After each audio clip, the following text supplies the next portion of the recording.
कुंभलगढ़ की भीड़-भाड़ वाली मंडी में, जहां हर तरफ चहल-पहल और धूल उड़ रही थी, वहां रामलाल अपने नंगे पैरों से धीरे-धीरे चल रहा था। उसकी आंखों में भूख की टीस थी और उसका पुराना कपड़े का थैला खाली था, जैसे उसकी जिंदगी की उम्मीदें। वह मंडी का जाना-पहचाना चेहरा था, झुके हुए कंधे, फटे कपड़े और फैली हुई हथेलियां। लेकिन आज कुछ अलग था। उसके मन में एक अजीब सी बेचैनी थी, एक ऐसा एहसास जो उम्मीद से नहीं बल्कि किसी अनहोनी के डर से उपजा था। जब वह सेठ जी की मसाले की दुकान के पीछे पड़े कचरे में खाने के लिए कुछ ढूंढ रहा था, तभी उसकी नजर एक चमकती हुई चीज पर पड़ी।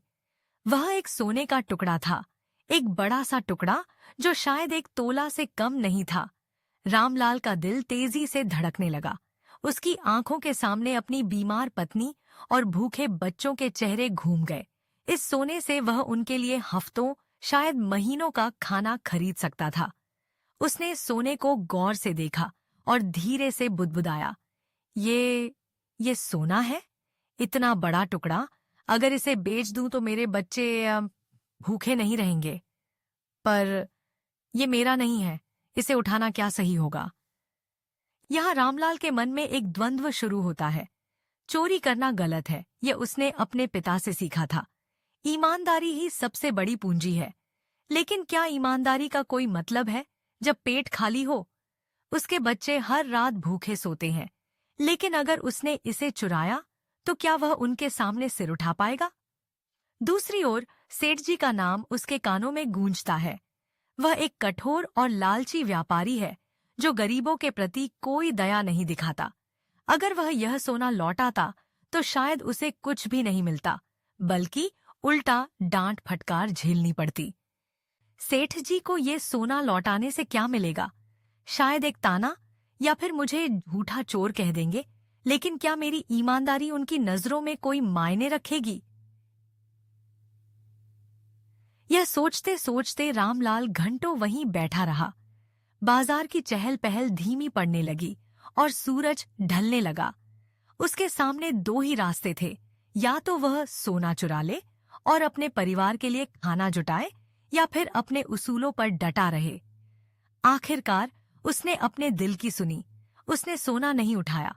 इसके बजाय उसने पास पड़ी कुछ सूखी लकड़ियां इकट्ठा की और एक छोटा सा अलाव जलाया।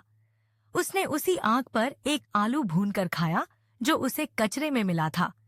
आलू खाते हुए उसने खुद से कहा, ये आलू छोटा है पर मेरा अपना है। चोरी से मिला खाना कभी पेट भर सकता है, लेकिन दिल खाली कर देता है। खाने के बाद उसने एक छोटा पत्थर उठाया और दुकान के पास लकड़ी के खंभे पर हल्के से निशान बना दिया। फिर उसने एक फटे हुए कपड़े के टुकड़े पर कांपते हुए हाथों से एक छोटा सा संदेश लिखा, मैंने सोना देखा लेकिन उसे नहीं लिया। ईमानदारी मेरी भूख से बड़ी है। संदेश लिखते समय उसने खुद को दिलासा दिया, क्या ये सही है? अगर सेठ जी को मेरा इशारा समझ आ गया तो शायद वो इसे संभाल लेंगे, लेकिन मैं ये जानता हूँ कि मैंने सही किया, यही मेरे लिए काफी है। यह संदेश उसने सेठ जी की दुकान के दरवाजे के नीचे सरका दिया और चुपचाप रात के अंधेरे में वहां से चला गया। अगले दिन बाजार में खलबली मच गई। सेठ जी के सोने का पता चल गया। सेठ जी को समझ नहीं आया कि ऐसा कौन कर सकता है। रामलाल के पास अभी भी कुछ नहीं था, न खाना न पैसा, लेकिन उसके पास उसकी ईमानदारी थी और उसका आत्मसम्मान। भूख फिर से लौट सकती थी, लेकिन पछतावे का दर्द उसे कभी नहीं सताएगा। उसने अपने उसूलों को चुना और यही उसकी सबसे बड़ी जीत थी। यह कहानी हमें यह सिखाती है कि ईमानदारी और आत्मसम्मान की कीमत किसी भी भौतिक वस्तु से कहीं अधिक होती है।